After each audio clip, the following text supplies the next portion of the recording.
ನಮಸ್ಕಾರ ಸ್ನೇಹಿತರೆ, ಇವತ್ತಿನ ವಿಡಿಯೋದಲ್ಲಿ ನಾವು ತುಂಬ ರುಚಿಯಾಗಿರುವಂತಹ ಬೀನ್ಸ್ನಿಂದ ಹೇಗೆ ಪಲ್ಯ ಮಾಡೋದಂತ ನೋಡೋಣ ಬನ್ನಿ ಸ್ನೇಹಿತರೆ. ಈ ಪಲ್ಯ ಚಪಾತಿ ಜೊತೆಗೆ ತಿನ್ನಕ್ಕೆ ತುಂಬ ಅಂದರೆ ತುಂಬ ಚೆನ್ನಾಗಿರುತ್ತೆ ಸ್ನೇಹಿತರೆ. ಹೀಗೆ ನೀವು ಒಂದ್ಸಲ ಮಾಡೋಕ್ಕೆ ಪ್ರಯತ್ನ ಮಾಡಿ ಸ್ನೇಹಿತರೆ.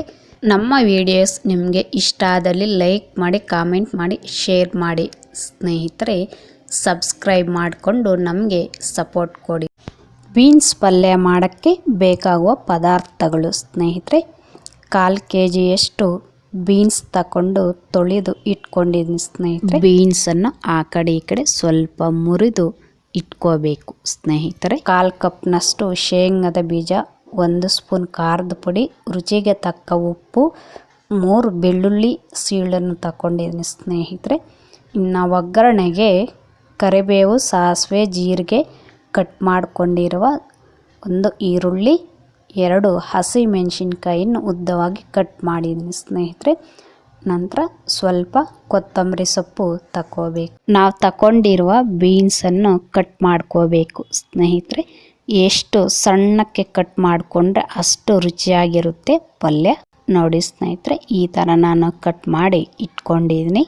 ಕೆಲವರು ಪಾತ್ರೆಯಲ್ಲಿ ಬೀನ್ಸನ್ನು ಕುದಿಸಿಬಿಟ್ಟು ಆ ನೀರನ್ನು ಬಗ್ಗಿಸ್ಬಿಟ್ಟು ಮತ್ತೆ ಪಲ್ಯ ಮಾಡ್ತಾರೆ ಸ್ನೇಹಿತರೆ. ನಾನು ಆ ಥರ ಮಾಡ್ತಾ ಇಲ್ಲ. ಈಗ ನಾವು ತಗೊಂಡಿರುವ ಶೇಂಗಾದ ಬೀಜವನ್ನು ಬೇಯಿಸ್ಕೋಬೇಕು ಸ್ನೇಹಿತರೆ. ಸ್ವಲ್ಪ ಹುರ್ಕೋಬೇಕು ಶೇಂಗಾದ ಬೀಜವನ್ನು, ಆವಾಗಲೇ ಪಲ್ಯ ರುಚಿಯಾಗಿರುತ್ತೆ ಸ್ನೇಹಿತರೆ. ಶೇಂಗಾದ ಬೀಜ ಹಸಿಯಾಗಿದ್ದರೆ ಚೆನ್ನಾಗಿರಲ್ಲ. ಬೇಯಿಸ್ಕೊಂಡಿರೋದಾಗಿದೆ ಸ್ನೇಹಿತರೆ. ಶೇಂಗಾದ ಬೀಜವನ್ನು ತಣ್ಣಗಾಗಕ್ಕೆ ಬಿಡಿ. ಬೇಯಿಸ್ಕೊಂಡಿರುವ ಶೇಂಗಾದ ಬೀಜ, ನಾವು ತಗೊಂಡಿರೋ ಉಪ್ಪು, ಖಾರದ ಪುಡಿ, ಬೆಳ್ಳುಳ್ಳಿಯನ್ನು ಮಿಕ್ಸಿ ಜಾರ್ಗಾದರೂ ಹಾಕ್ಕೊಂಡು ಪುಡಿ ಮಾಡ್ಕೋಬೋದು, ಇಲ್ಲಾಂದರೆ ಒರಳು ಕಲ್ಲಿನಲ್ಲಿ ಕುಟ್ಕೋಬೋದು ಸ್ನೇಹಿತರೆ. ನಾನಿಲ್ಲಿ ಒರಳು ಕಲ್ಲಿನಲ್ಲಿ ಕುಟ್ಟಿ ಇಟ್ಕೊಂಡಿದ್ದೀನಿ ಸ್ನೇಹಿತರೆ. ಬೇಯಿಸ್ಕೊಂಡಿರುವಂತಹ ಶೇಂಗಾದ ಬೀಜಕ್ಕೆ ನಾನು ಹೊಟ್ಟು ತೆಗೆದಿಲ್ಲ ಸ್ನೇಹಿತರೆ, ಹಾಗೆ ಪುಡಿ ಮಾಡಿದ್ದೀನಿ.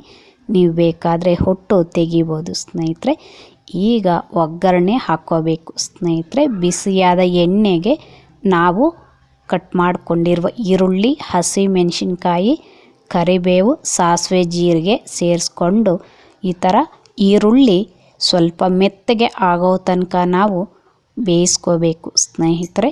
ಒಗ್ಗರಣೆ ರೆಡಿ ಆಗಿದೆ ಸ್ನೇಹಿತರೆ. ಅದಕ್ಕೆ ಕಟ್ ಮಾಡಿಕೊಂಡಿರುವ ಬೀನ್ಸನ್ನು ಸೇರಿಸ್ಕೋಬೇಕು ಸ್ನೇಹಿತರೆ.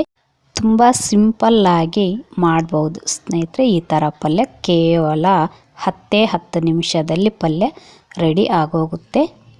ರುಚಿಗೆ ತಕ್ಕ ಸ್ವಲ್ಪ ಉಪ್ಪನ್ನು ಸೇರಿಸ್ಕೊಂಡು ಅದಕ್ಕೆ ನಾವು ಒಂದ್ಸಲ ಕಲಿಸ್ಕೋಬೇಕು. ಈ ಥರ ನೀವು ಒಂದ್ಸಲ ಮಾಡಿಕೊಂಡು ತಿನ್ನಿ ಸ್ನೇಹಿತರೆ. ಮತ್ತೆ ಇದೇ ಥರ ಮಾಡಿಕೊಂಡು ನೀವು ತಿಂತೀರ, ಅಷ್ಟು ರುಚಿಯಾಗಿರುತ್ತೆ ಸ್ನೇಹಿತರೆ ಈ ಪಲ್ಯ. ನಮ್ಮ ಆರೋಗ್ಯ ಚೆನ್ನಾಗಿರಬೇಕಾದ್ರೆ ಸ್ನೇಹಿತರೆ ತುಂಬ ತರಕಾರಿ, ಹಣ್ಣುಗಳನ್ನು ತಿನ್ನಬೇಕು ಸ್ನೇಹಿತರೆ. ಜಂಕ್ ಫುಡ್ ಅನ್ನೋದು ತಿನ್ನಬಾರ್ದು ಹೆಚ್ಚಿಗೆ.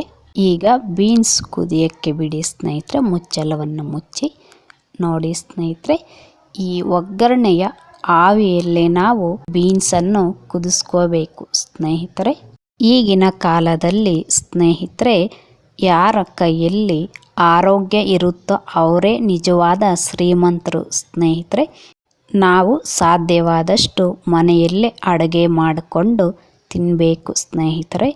ನೋಡಿ ಸ್ನೇಹಿತರೆ, ಬೀನ್ಸು ಬೆಂದಿದೆ ಸ್ನೇಹಿತರೆ. ಒಗ್ಗರಣೆಯ ಆವಿಯಲ್ಲೇ ನಾವು ಈ ಥರ ಬೀನ್ಸನ್ನು ಕುದಿಸ್ಕೋಬೇಕು ಸ್ನೇಹಿತರೆ.